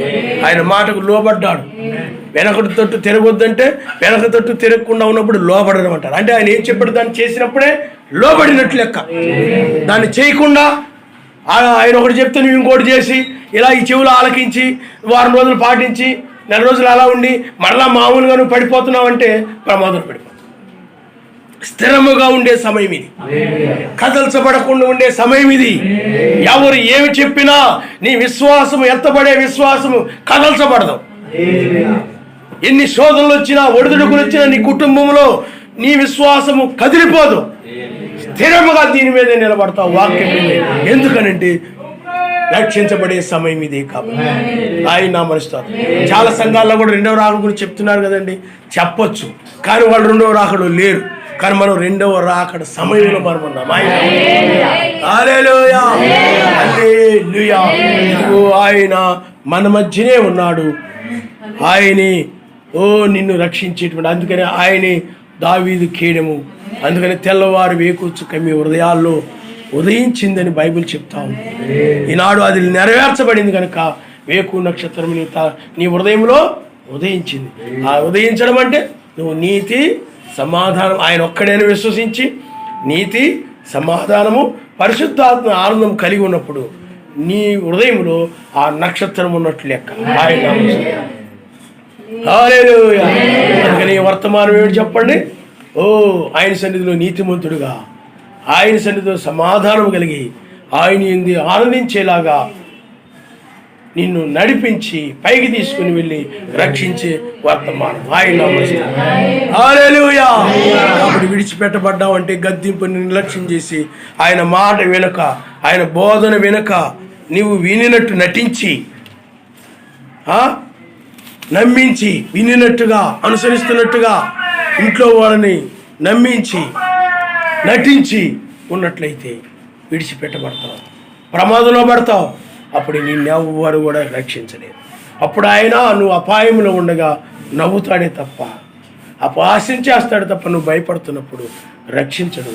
అలాంటి భయంకరమైన సమయం రాబోతా ఉంది. కాబట్టి ఇప్పుడు నీవు తప్పించుకునే సమయం ఇది. ఇంకో దినం అంటూ లేదు. అపోస్తలుడైన పౌలు తర్వాత 6 దినాలు, మరి 8వ దినము వేకూచుకు దినం ఉంది. కానీ ఇప్పుడైనట్లయితే మోషే ఏలియాలు వస్తారు అంటే ఇక ఆయన యూదుల వైపు తిరిగిపోతాడు. ఇప్పుడు మనల్ని పైకి తీసుకుని వెళ్ళిన తర్వాత ఇక వర్తమానం యూదుల దగ్గరికి వెళ్ళిపోతాం. అన్యుల దగ్గర ఉండదు. ఇక ఆల్రెడీ అన్యులకు సువార్త ద్వారా మూయబడింది. మన దగ్గర ఉంది ఇప్పుడు వర్తమానం. మిగతా సంఘాల్లో లేదు. ఎందుకంటే ఆ వర్తమానం అయిపోయింది, ఆ వర్తమాన కాలం అయిపోయింది. ఇంకా యూదుల వైపు ఆయన తిరిగాడనంటే మోషే ఏలియాలు ఇక వచ్చేస్తారు, యూదులను రక్షిస్తాడు. వారికి వాగ్దానం చేశాడు ఆయన. ఇక వారి కోసం ఆయన వస్తాడు. అప్పుడు శ్రమలు వస్తాయి. ఆ శ్రమల్లో మనం ఉండకుండా తప్పించుకునే సమయం ఇది. ఆ యూదులతోనే ఆయన మాట్లాడతాడు. ఆ సమయంలో యూదులకు మాత్రమే కృప ఉన్నది తప్ప ఇక అన్యులకి కృప ఇక ఉండదు. కాబట్టి ఇప్పుడు ఈ కృప దొరుకు కాలంలోనే, ఈ కడవరి కృప కాలంలోనే నీవు ఆయన వైపు తిరిగి ఆయన మీద మనసు కలిగి ఉండి ఆ రాజ్యాన్ని కోరుకుంటూ, నాయన ఈ లోకంలో నాకేమీ వద్దు నాయన, నీవే నాకు కావాలని ప్రార్థించుకుంటూ ఆయన యొక్క వైపే మనసు ఉంచి ప్రయాణం చేసే కాలం ఆయన. హల్లెలూయా. లోకంలో ఎంత గొప్పగా, ఎంత అందముగా, ఎంత విలువైనవిగా కనబడినప్పటికీ కూడా ఆ భూ సంబంధమైన వాటి మీద నువ్వు ఎట్టి పరిస్థితుల్లో మనసు పెట్టు. అవి విలువైన వాటిగా కనబడినప్పటికీ కూడా అవి నశించేవి. కాబట్టి నశించే వాటి మీద నువ్వు మనసు పెట్టుకోకుండా, ఆలోచన పెట్టకుండా, వాటి గురించి విచారించకుండా, వాటి గురించి ఆలోచించకుండా నీవు వాక్యమును ధ్యానించుకుంటూ, ఈ తెల్లవారుజాము వర్తమానమును ధ్యానించుకుంటూ, బైబిల్ చదువుకుంటూ ఈ యొక్క చివరి కాలంలో వాక్యమును ఆనందించు పైకి కొనిపోబడే సమయం. తల వంచుకోండి, మనం ప్రార్థన చేసుకుందాం.